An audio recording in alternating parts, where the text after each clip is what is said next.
Assalamualaikum warahmatullahi wabarakatuh. Dalam kali ini saya Pan Permana dari Universitas Mercubuana melakukan praktikum teknik lingkungan, yaitu menguji hidrogenisasi.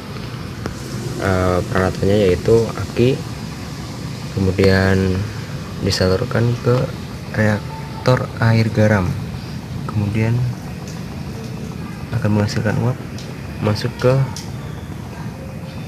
botol yang berisi air deterjen. Nah, di sini terjadi proses hidrogenisasi. Kita lihat ada gelembung-gelembung yang terjadi.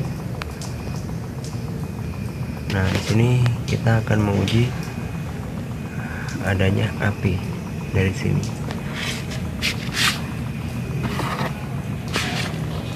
Kita akan coba.